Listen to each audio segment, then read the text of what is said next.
to Graham Phillips' tour at the Grange. I'm just past the churchyard now, I'm just about to turn right into the place. But yeah, hopefully a good day. Roy's going to meet us and meet up with us, and we're going to hear some some tales and stories of the Grange itself. What goes on and what goes on. Just going to turn in now. Pull in now.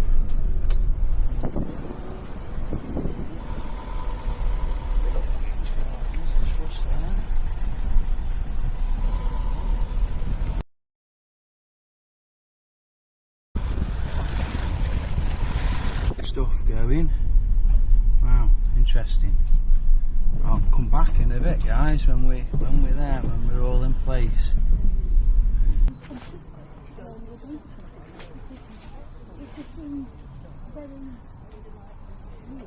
I will dedicate it to you, the lady who knew of it. Yeah, so you're moving up, are you? Yeah, that's very good. You'll be able to get stuck in. Is that okay? Okie dokie, I won't like it. I don't want to just be turned into it, you see. So it's. Are you alright anyway? Oh, is he? Yeah, I am. She's standing yeah, there. you can. Yeah. Else there. Yeah. There isn't anything to show a shadow. That's a bloke standing there. It is. And at the dark. If I stand on a grave? Stand on a grave. It's painful. Okay. Right. We're all here. We're coming. We're almost all Graham, am I okay to film or not? Yeah, film. Are you alright? Yes. Thank you. How are you? I'm alright, Tar.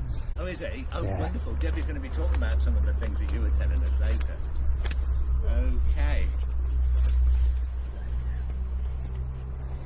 Right. Is everybody there? Everybody here? Okay. Can you all hear me? Right. This is the grave of Laura Heath. So I'm going to basically be telling you about her in a moment, but this is a good place to start to talk about how the whole of this Biddulph mystery began. Sort of to do with how things were happening in the book The Green Stone. Now some of you have read it, but some of you may not have. You don't have to have read it, because I'll be explaining everything about how it all ties up with Biddulph. Okay, so starting at the beginning. 45 years ago, I, myself and Andrew Collins, as some of you may have heard of, and a number of others, were working for a magazine in Wolverhampton called Strange Phenomena magazine. And it was all about the paranormal, the unexplained, and so on and so forth. And I was the editor, Andy was the chief researcher, and one of the things that happened to us is we started to look into a group called the Order of Meaniah, which was a mystical group that existed in around about 1600 that had hidden this sword and stone. And we went searching for this sword and stone and eventually found it following a series of clues that had been left in an old Elizabethan manor house. And that was, you don't need to know about all that one, but it was pretty spectacular that we'd actually solved these clues and found these artifacts that had been hidden sort of like many hundreds of years earlier. And so we wanted to find out more about this Order of Meaniah and the people who had hidden this stuff, these kind of Rosicrucian type people, these mystics, if you like, in around 1600. And we wanted to find out if there was anything else. Did they carry on? What happened to this group? Well, cutting a long story short, somebody we were in touch with at the time, remember it's all telephone back then, there's no internet to do research, there's no mobile phones, it's all libraries and telephones and telephone boxes, and we even used to have back in those days those police boxes that looked like Doctor Who's time machine. There's still some of those about, so it was primitive days. So somebody had found out, done some research, and said they thought there was a group called the Order of Nehemiah that was still going somewhere in Staffordshire in the 19th century. Now, it turned out in the end that it didn't have a direct contact with the same group, but that's why we decided to start investigating this other Order of Nehemiah. Now, we didn't know where this was. The person who'd done this research said, I came across it somewhere, but I don't know where they met, who they were, or anything else, and what they did. Now, this is when it started to get strange. One night, we were at the offices of the magazine. Now, this was an old Victorian, rambling old Victorian house in the middle of Wolverhampton. And we were there, and we were working one night late on an issue of the magazine, and there was about 4 or 5 of us there, myself, Andy, Martin, who was a major character at the time, involved in it. I was about 25, Andy was about 22, Martin was 19, I think. He was a student, and he was coming out sort of doing a kind of work placement with us. So we were working on something, and suddenly the phone rang, and there was a lady we knew from North Wales called Marion, we knew that she was quite psychic because she'd had quite a few dreams that tended to tie up with the green stone story when we were looking for this sword and stone, and she'd actually told us where we would find, she'd had a dream about where we'd find this sword, saying that it would be on a stone, it's near water, there was this strange smell there, and there'd be this holly bush nearby, and she was exactly right. When we did this, code these messages and find where the stone was, it fitted exactly what she said, so we trusted this lady. So anyway, she phoned up in the middle of the night and said, sorry, she said, but I've just been watching the TV and I fell asleep watching it, and I've had a dream of like I've had a dream of a Egyptian temple. And we said, oh right, okay, yes. She said, I think you've got to find this something to do with what you're doing. And I said, well, I don't know, we're going to be going to Egypt. She said, no, I've seen the area around. It's like the kind of trees that are there. It looks like it's in England somewhere. It's not in Egypt. An Egyptian temple. Okay, we'll bear that in mind. Now remember, she didn't know anything about the research we were doing, trying to search for a group called the Nehemiah group, the Order of Nehemiah, in Staffordshire or anywhere else. So bear that in mind. So she said this, and we got, okay, good. We carried on doing something. I don't know what it was, looking out for the new magazine. And then there was another phone call. This was from a couple of teachers that we knew, a girl called Jane and her friend Alice, I think her name was, who lived in Wolverhampton, the other side of Wolverhampton. They weren't involved in the mystical side of anything, like Marion had been, getting messages that helped determine where this sword and stone were hidden. They had nothing to do with it. They were just friends. I think Alice was Andy Collins' ex-girlfriend or something like that. Can't quite remember how we knew them. But anyway, they had nothing to... They were interested in what we did, but they hadn't been involved in any of our research. And they said, we were just in the house, and we decided to sort of do a meditation thing. They were into transcendental meditation, you know, that stuff the Beatles used to do. No, you probably don't even know the Beatles are. Anyway, no. So they were doing this transcendental meditation, and they both saw at the same time an image in the mind's eye of this Egyptian temple with a couple of sphinxes outside the front of it. And they said, we think you might need to know, because, you know, do you know what that might mean? We thought, only a few minutes ago, Marion called us to say she'd had this dream of this same thing. We thought, God, this has got to mean something. So I could go on, but there was loads of people kept getting in touch with us to tell us that we had to find this Egyptian temple. Perhaps the maddest one was a group of students, and we didn't know them at all, down in Bristol, and they were doing a Ouija board thing, you know, the sort of yes, no, numbers and letters and all that on a board, just messing around. And something spelt out, you must contact Strange Phenomena magazine in Wolverhampton. Now, obviously, this magazine was on public sale, so they could find this magazine. I think it took them a day or two to actually find who we were. But it said, contact Strange Phenomena magazine. tell them to find the Egyptian temple. What on earth?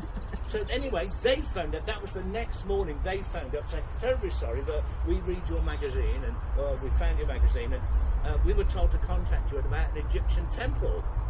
Now, at this point, I'm thinking, this has got to be a hoax of some kind. I mean, it's not like now everybody could get to know each other on the internet and mess you around.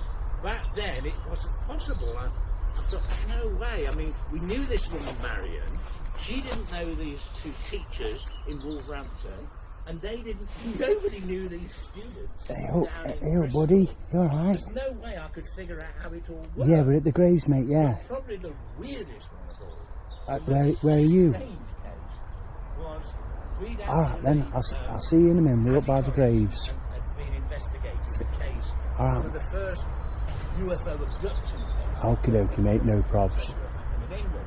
See you in a minute. See you in a minute. If anybody used to read Flying Saucer Review, you may know about it. There was a family called the Days. John and Sue Day and their family were driving home one night, and there was suddenly, they got home and found 2 hours was missing. They remembered seeing a light in the sky. They were put under hypnosis, and they remembered being abducted by this craft. Well, Andy had investigated this for the magazine, and so we knew John and Sue Day.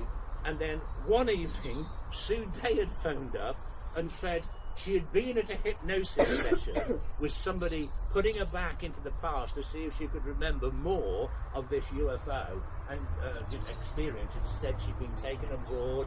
There were these typical grey UFO aliens with the big eyes, and she was on board. And she's talking, and I remember hearing this tape. She's talking about being on this craft, and she's saying, "And there's strange creatures, and they have something in their hands, and there's a light, and it's getting." Oh, by the way, Contact Strange Phenomena magazine about this Egyptian temple. I'm serious, it's almost like that, and I'm thinking, this is nuts. There's no way this was a hoax. So anyway, cutting a long story short, there was a woman called Penny, who will come into the story quite a lot as we go on today, who was a brilliant psychic. She was at the Spiritualist Church at Fenton, which is one of the main Spiritualist churches in Britain at the time. She was sitting in the Spiritualist Church, about to stand up and do her bit where she's one of the mediums. And she's literally, her friend that she used to live with said, Penny was standing on the stage, and she was just about to sort of say, "Lady over there, I'm coming to you, and you know John, and contact Strange Phenomena magazine, tell them." It was that she got this message in her head. She knew who we were because she knew a guy called Terry Shotton who worked for the magazine, but suddenly she said, "I've got to get in contact with them because they've got to find this Egyptian temple." And strange enough, luckily enough, she knew where it was, because what she'd seen in her mind's eye was an Egyptian temple that's here at Biddulph Grange, and she didn't live too far away from here. And at one point she'd actually worked, she was a landscape gardener, she actually worked in the grounds of Biddulph Grange, the house, and in the garden there is this mock Egyptian temple that was put here in the 1900s, in the mid-1900s. You'll be seeing it later. So we thought, wow, we've got to go there. And it was a week later than they first, a week later we first came here. But the messages, the night we got all these messages, was the 20th of September 1980. So that's 45 years ago. So that's what we thought. Debbie said, well, why don't we have something on that day? Because it's only going to be a 45 anniversary once. Yeah, it's a 46 next year, or 47. So 45 sounds pretty good. So we thought, okay, let's do it. And at the moment, Biddulph is quite happy to have us keep doing these tours. And maybe next year, there will be a change of management. They may not like it. So it may be the last chance we get. So that's how it all started, and that's how we first came to Biddulph. Now, the historical stuff behind it all, about what we found out about Biddulph, I'll be talking about in the church. Now, when we go into the church at 11 o'clock, which is when it's opened, that's open as all part of the open day that the National Trust are having today anyway. So there'll be members of the public in there who can come and listen to this, but that's just part of our tour. But while I'm in there, I'll talk about all the historical stuff we discovered about who this Me&I group was, what they did, and all that sort of thing. So you'll have a background to what this place, Biddulph Grange, is all about before we go around and see the various things that are there. So that'll be the historical stuff. I won't be talking about any strange or weird wonderful stuff in there, because there'll be good people, good upstanding Christians that may not like to talk about strange messages from UFOs. Anyway, so what I'm just going to tell you about is one of the historical bits, and this is about Laura Heath, who is buried here. Now, we found, and I'm not giving away too much at the moment, but we did discover that the Me&I group, there was a group called the Me&I group that did exist at Biddulph Grange in the 19th century. And their connection with the original one, the hit with Silver Stone, obviously, back in there. But that group in the late 19th century was led by this lady, Laura Heath. Now, the things that what you'll find out as the day goes by is that over the centuries, so many weird and wonderful things have happened surroundings. It's got to be England's Skinwalker Ranch, if anybody knows what that is in America. A place where so many weird things have been happening over all the years. Strange creatures, disappearances, time jumps, universe swaps, you name it. People have claimed to have had it here over the years, and it goes way back to megalithic times. So a lot of strange things going on, including this gentleman who's just arrived. Hi there. Hey, okay. And they live in this area, and they can tell you about how many weird things go on around here. Anyway, Laura Heath. So they decided to have this mystical group. What can I describe the Order of Me&I like? Well, it's not. It was sort of like the Theosophical Society. It was a society that they didn't practice witchcraft or black magic or anything. They were into various forms of mysticism throughout the world: Chinese mysticism, Tibetan mysticism, African religions, and shamanism, and all this different sort of thing. And they wanted to try and put it together as during meditational exercises and things like this, to try and reach different states of mind, to try and change the world around them to some degree, but we'll be talking about that later. And this lady was in charge of it. Now, who else was in this group? Famous people. Well, the group originally started in the mid 19th century, when this girl was just a child, but when she grew up she became the head of it. It was from that other groups eventually split off. Has anybody heard of the Order of the Golden Dawn? Aleister Crowley and all that lot. That split off from this. And there were people involved in that who were regular visitors to Biddulph Grange. For example, Florence Farr, the actress.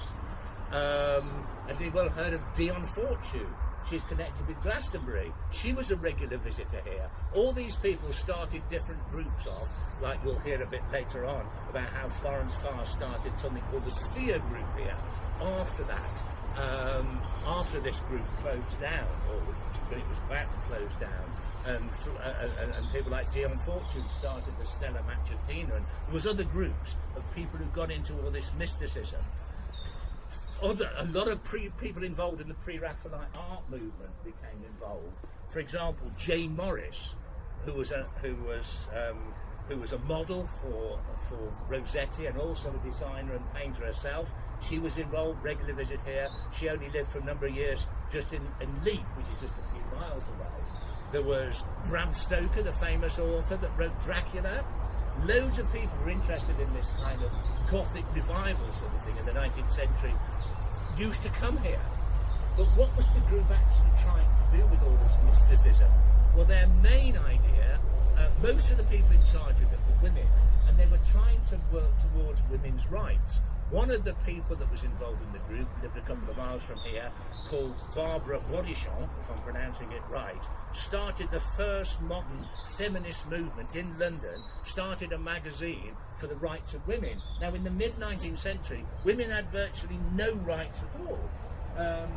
Forget the right to vote, they couldn't own property, they couldn't be educated, all this sort of, they had no rights. And these women wanted to try and work towards allowing women rights under the law. So some of them, including Mary Bateman, who we'll be talking about later, who was one of the owners of this property, she went down and started working with this magazine. She started giving talks, tried to work towards educating people, trying to persuade men in Parliament to pass acts that women could be educated, could own property, could even have the vote ultimately. But what this group did, they thought they could use some kind of mystical energies or ancient mysticism to change the world somehow.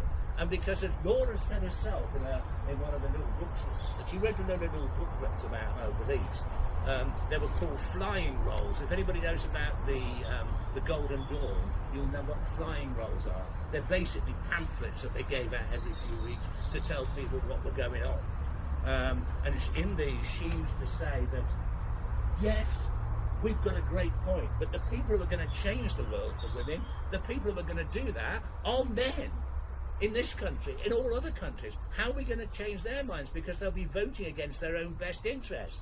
And she said only through changing the atmosphere of the world, by getting some kind of mysticism going on some kind of astral plane, as she believed it, are men's minds going to change. And so that's why they were doing all this stuff.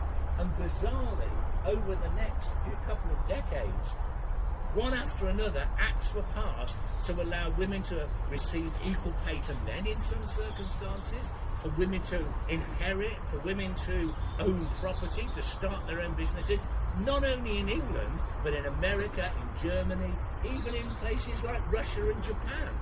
The lot for women started to change, and it hadn't been good for them forever in Europe and modern America. So I don't know, did they actually manage to do something to change the world? Suddenly men who were, oh no, we're not having the rights to women, no, none of this, stop being silly, they suddenly changed and became, they passed laws to allow women to have more and more rights. And ultimately, at the end of the 19th century, you've got the suffragette movement going, and she is one of the starters of it, the unsung hero. She started a group called the suffragists.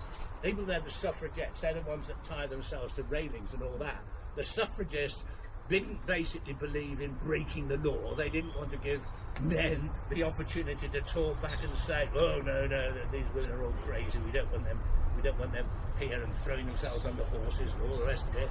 So the suffragist movement didn't like that side of thing. She started it. She's the unsung hero. So in a sense, the whole of women's rights seems to have all been to do with Biddulph Grange. You've got this beginning of modern occultism, and I'll talk about that later, starting here. You've got people like Bram Stoker actually writing things about things that went on here in his lesser known books. And yet, when you go round the grounds, as you'll go round today, all they know, all that the National Trust and everybody tells you about, is the gardens and the man who actually designed the gardens, a man called James Bateman, and how he got this here and those particular plants there do this and that's that. They're not at all interested in the history of the place. It's taken us 45 years to find out a lot of this stuff, and to get other people involved and to discover how important Biddulph Grange is. And it is really bizarre.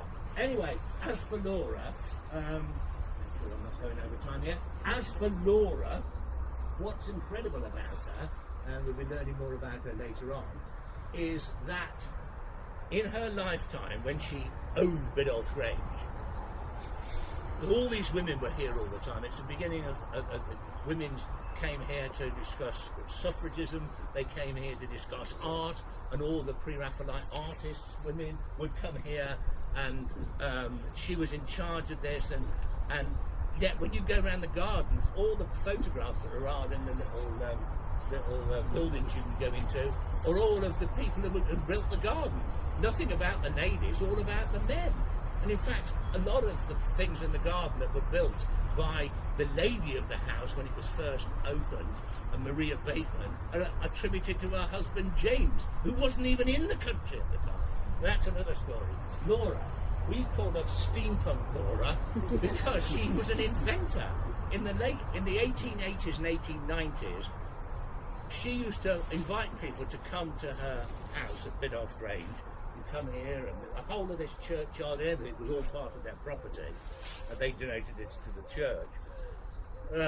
She used to come here and take people fly. She invented a dirigible, like a balloon thing, like a small zeppelin that she could fly around the Grange. And there's a photograph I've got of her that I'm putting online next week. I've only just come across it with these goggles on, sitting in this thing, like some kind of Penelope Pitstop, this thing, you know, scarf around her head. So she invented this thing. There's a place just over the back of Biddulph Grange, which is like some kind of hydroelectric place. There's a lake and a little stream, and she created a hydroelectric place there to basically make sure that the house was electrified in the early 1890s. That's probably why it burnt down, but that's another story. All the But lakes still, are empty, Laura, the she was and again, most people don't know hardly anything about her. But we'll be learning more as the day goes on. But what happened about her here is that we got so far when we were researching the B&I group, and we needed to find more information. We needed to, you know, we had bits and pieces here, but there was loads of missing information. And because there was a big fire at the house that may have been caused by Laura's invention in 1896, when the place burnt down, a lot of the records were lost. And we thought, well, we're not going to find out exactly what they were doing. We know bits and pieces. And one time I came here with a friend, Jodie, who I wrote a book called Strange Fate with, that some of you may have read. And I came here and I thought, if anyone knows, it's Laura. You know, tell us, Laura, tell us, give us some information, you know, or give us some kind of strange synchronicity, because as you'll hear as the day goes on, synchronicities or strange happening accidents or coincidences that are just too coincidental to be happening are par for the course with this whole place. And that night, and this, I mean, I don't get loads of psychic stuff to me, but I went to sleep that night and saw the woman standing at the end of my bed in a dream. I wasn't seeing, you know, it was a very vivid dream, and it was this woman in the dressed like with the goggles, as I'd seen in the picture, Laura at the end of my bed. And in my mind, she basically said, "Don't worry, you will find counselling." What? And that was it. Steampunk Laura, but behind her were all, it was literally like I was seeing a different universe, because behind her were all these airships and stuff like this, and strange kind of mechanical monsters and stuff. It was my kind of, we call it an interactive construct. You see, this, obviously I'm not saying that the ghost of her came to me, but in my mind, somehow I linked in with her. She told me about these papers, and a couple of days later, somebody who works for National Trust got in touch with me and said, we're just going through this old building that we've just acquired, and guess what? We have found a load of papers that were written by the Heath family. Just as she said. Now, that doesn't happen to me all the time. So, before we then go onto the church, next we're going to talk about the temple a little bit, just around the other side of the church. But before we go there, and if you want to take longer, we can, and we can do the temple a bit after I've gone to the church. If anybody wants to hold their hands on this and see if you can ask Lord to come through the dream and ask anything, you might get an interactive construct. Who knows? The reason I keep looking down here is that later on today we'll be talking about a sphere, a metal sphere that has mystical powers that Laura got hold of, she found in the Middle East. And I keep looking down here and there seems to be a metal sphere on the grave. Oh, it's a toy. So it's a... Anyway, I'll be telling you about that later on. There's also acorns. Anyway,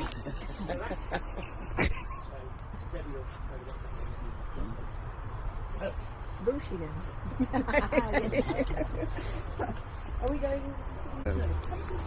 Yeah, you so know, let's head round the other side of the church and go to the temple before.